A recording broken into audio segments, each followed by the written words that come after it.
Feels good to get the game week. I know our guys are excited and ready, and we had really good energy tonight and focus, which is good. I think the guys are, excited about being in game week preparation, which is, you get out of camp and, you kind of can focus on another opponent, which I think is exciting. And I think our guys responded tonight like we want them to, and looking forward to a good week of preparation.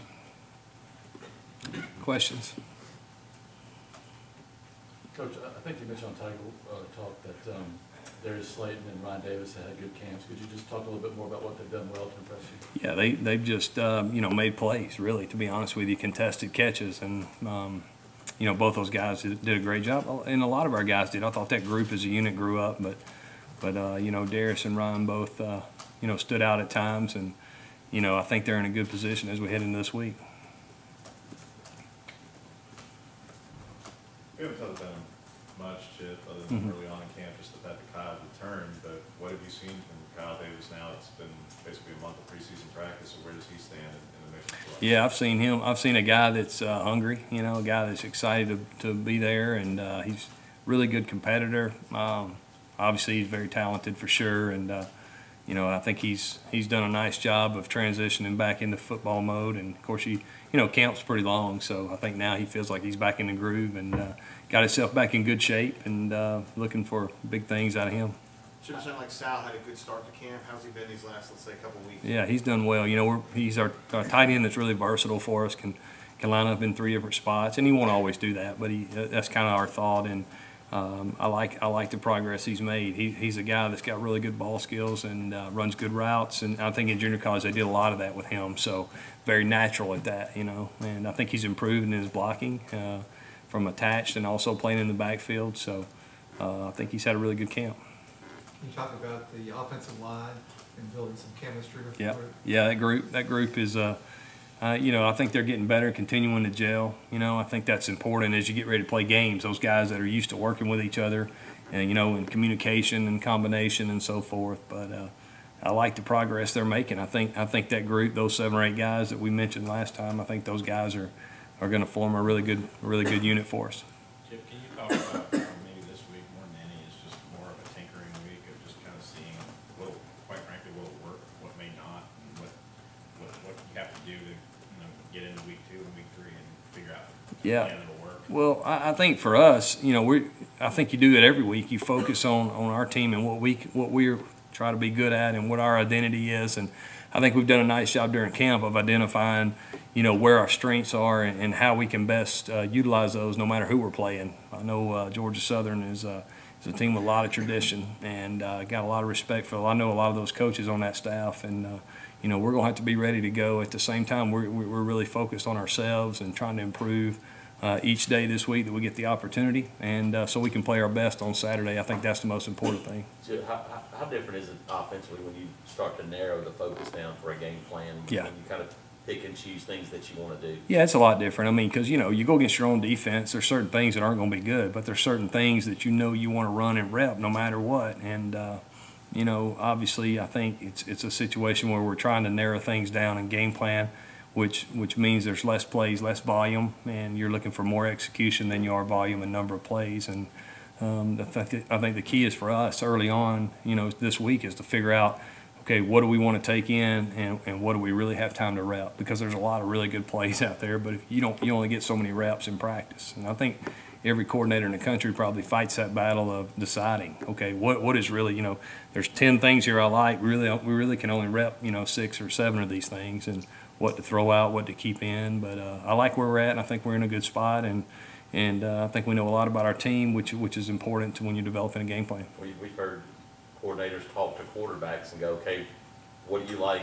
What do you like in this situation? How much interaction will you and Jared have about things that he likes heading into a week? Yeah, definitely, a lot. I mean, the most important thing is he knows where to go with the ball in every situation, versus every look we might see. And I think it's extremely important. There's a lot of times I think coaching quarterbacks, you draw up a play and you draw up a concept and you go, this is really good against this coverage, and for whatever reason he doesn't feel comfortable with it, and maybe it's because he hadn't done it a lot, or maybe it's because his arm talent or whatever the case may be. Each quarterback's different, but I think it's important as a coordinator, to run what the guy feels really good at that fits. You You know you're gonna be on the sideline this year. Do you prefer being on the sideline and be able to talk to your players face to face? I do like that. I think that's really important, especially, when you got, you're on the sideline and you can look that guy in the eye. You got the opportunity to see how he's reacting to things. I think that's a huge advantage to be able to do that. And I've done it both ways, so I'm fairly comfortable with either way. Because the reason is every staff is different. Every staff is the makeup is different now. So I think, for us, I think it's the best scenario for me to be there and be able to communicate with those quarterbacks on the sideline and really be able to run the offense as a unit, and all the things that we like to do. Coach Yeah, Malzahn. having been here, which is the place you wanted to be. Yep.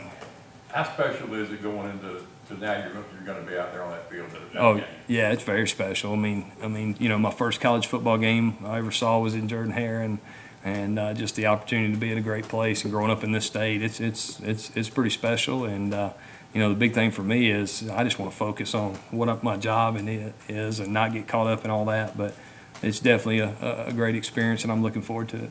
How do you divide up the reps and now that you get the game week with the quarterback? Yeah, Jared gets all the reps, with the ones. I mean, you have to have, other scenarios can come up, so you got to be prepared for that. But yeah, we like our starter to get the majority of all the reps with the ones. How much does he get with the two? Yeah, he's still getting reps. Sean. Luckily for Sean, he's played a lot, so a lot of this, he's a veteran in that respect, so he gets some reps as well. But and then we're still continuing to rep Malik too. So.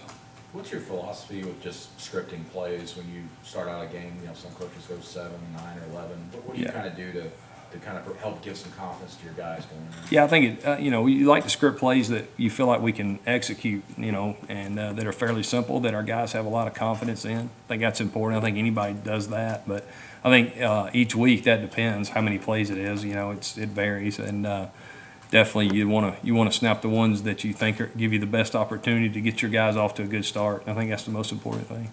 How much would Herb Hand help you with kind of maybe being your eyes in the sky? Yeah. For the press box? Yeah, a lot. I mean, Herb's valuable. He's been up there a lot over his career. He's very, very good at that. He's very good at seeing the box and what's going on in the run game. And Herb's a smart guy that definitely is a guy you want, that you can rely on to get information.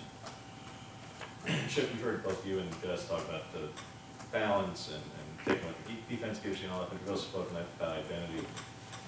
How much about establishing identity early on, especially is, I understand you don't want to run against a loaded box of 8, 9 Right, plus guys right. and all that, but how much of it about establishing identity comes down to just the offense is dictating how this game is going to be played, and we are going to do this, and like, no matter what they're throwing at us, this is what we are going to do. Yeah, I think there's always some of that. I think there's always, this is who we are, and we're going to do this. But our goal is to give our guys the best opportunity based on the defense we're seeing, and you hope in your system you have that built in. There's definitely times though, like you said, you're going to want to just, hey, here it comes. Here's what we're doing, whether it's throwing it or running it. But our goal is to put our players in the best situation they can be in, give them the best opportunity, and then obviously we got to execute it to make that happen. Chip, what have you seen out of Jared the last week or so, and how have his teammates responded to him being the starter or the leader of the team? Yeah, I mean, Jared's been the same guy to me. I mean, he's prepared the same. His attitude, his energy's been the same. He hasn't, all of a sudden, when we named him the starter, he didn't try to reinvent himself. I think that's important, to be who you are. I think I've always felt that way, no matter what position you're in. Don't try to be if you try to be somebody you're not, then I think people see that, and they, I think good leaders they're going to be who they are, and I think Jarrett's done a really good job of handling, everything that's gone with that, and looking forward to him playing well this weekend. Chip, adding on to James' question, Mm-hmm. you came out throwing the ball, wanting to establish more of a passing attack with some in the spring game. How important is it to throw the ball, really in every situation, just to build chemistry and confidence for those guys heading into the year? Yeah, and I think we've done that though in spring and fall camp. At the end of the day, it's really just to execute our plays, throwing or running, and I don't really have an emphasis. Hey, we're going to come out and throw the ball or anything like that. It's just we want to have a balanced attack, and when you get in this world of playing real games, it's a little different than 8A games, obviously. So. We're excited about the opportunity on Saturday, and we'll just kind of see how it plays out. So do you have any personal traditions you do, like on a Friday night or a Saturday morning? You maybe draw up your own cards or something like that? No, not really. I'm probably pretty boring on that end of it. We're in the hotel on Friday night, so you're just kind of going over your your game plan and your call sheet and trying to predict in every scenario kind of what could come up and what could happen. Sometimes, though, when you get to Saturday, I mean, it hay's in the barn, so to speak. You just let your guys get out there and play. Let them play and let them be loose and play fast and you know, try not to stress them out. I think that's important, you know, especially at quarterback. You want that guy to feel like, all right, you got all the answers, man. Play with confidence. Let's go have some fun. And that's kind of been my approach with it. Does he have the option, does Jared have the option to check out of what he sees as a bad play? You know, sometimes it depends. Not all the time, no, but sometimes. And I think you know, you try to call plays that maybe you don't have to check out of, but there'll be times I'm sure he'll have to do that. Chip, I apologize because you weren't here Yep. previous years, but Carryon has been the guy for a wildcat quarterback type option Uh-huh. player. Has that been ditched in your system, or is Oh, there no, guys no. that you feel like can actually do that role as well? Yeah, I mean, I think we got multiple guys that can do that. Now, whether or not we do it, you know, the first game or so or not, I don't know. But definitely, I think, you know, I know Carryon's done that and been successful at it. But I think we got multiple guys that can do it. When you've looked at these guys, Chip, what have you seen from Georgia Southern? Because their top two tacklers are both gone, but Mhm. the third guy is a safety with 70-some-odd tackles. Just Yeah. what have you seen from this defense? Yeah, I see a team that plays really hard. I told you earlier, they got a lot of tradition. They're really proud, and they're going to, you know, they're not intimidated to come to an SEC school. They've proven that, and over there in their time. So I know their coach I know him pretty well. He does a great job. He's a good young coach, and I think he'll have his guys prepared. And we definitely need to come ready to play because this team we're playing is very capable, and we need to make sure that we take care of ourselves this week and be ready. Chip, with Darius and Nick Kriegmeyer sort of playing the same position, could they still be on the field together at the same time? Yeah. I mean, there's a lot of different scenarios depending on what personnel group's in. Yeah, there's multiple ways to get different guys on the field. Where's Kyle lined up most? Is he mostly an interior spot, or? He's been both. I mean, I would say that you know, I'd say he's been inside and outside. Just depends.